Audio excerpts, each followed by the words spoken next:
তোমাদের সবাইকে আমার মিনি ব্লগে স্বাগত জানাই। আর আজকে সকালে উঠেই আমরা দুজনে চলে গেছিলাম সবজি মার্কেটে মাছ কিনতে। আর আজকে ডেট হচ্ছে 1/6/2025। আজকে কিন্তু বাঙালিদের জামাই ষষ্ঠী আছে, আর আমাদের কাজটার কিন্তু জামাই ষষ্ঠী অনুষ্ঠানটা নেই। আর 1 তারিখে কিন্তু আমি প্ল্যান করে রেখেছিলাম বাড়ি যাব, সকালে ডিউটি করে বিকেলে সিসি কেটে ছুটি নিয়ে চলে যাব, এটা প্ল্যান করেছিলাম। কিন্তু আমাকে এখনও বাড়ি ছাড়েনি, জানি না ছাড়বে কি ছাড়বে না। আর আমাদের পাড়াতে কিন্তু শ্বশুরবাড়ির পাড়াতে কিন্তু অনুষ্ঠান আছে 2, 3, 4 3 দিন ধরে অনুষ্ঠান আছে, মামরে আছে। এটাই প্ল্যান করে রেখেছিলাম যে বর অনুষ্ঠানে আসবে, আমি তখন ছুটি নেব। কিন্তু আমাকে কিন্তু বাড়ি ছাড়েনি, জানি না ছাড়বে কি ছাড়বে না।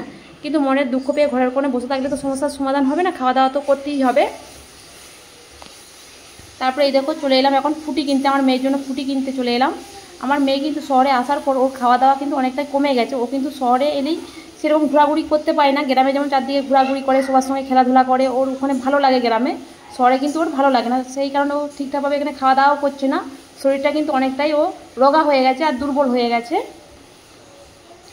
আর আমার মেয়ে কিন্তু খাবার খেতে খুবই পছন্দ করে, ওকে যা দেবে সেটাই খেতে ও খুবই পছন্দ করে। কিন্তু শহরে আসার পর ও কোনো কিছু সেরকমভাবে খেতে চায় না, সবই বলে না খাবো না।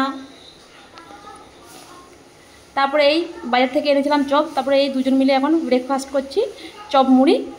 আর আমাদেরকে চপ খেতে দেখে মেয়েও বলছে আমিও চপ খাবো, ওকে একটু দিয়ে দিলাম। আর আমরা দুজন কিন্তু এরকমই খাই।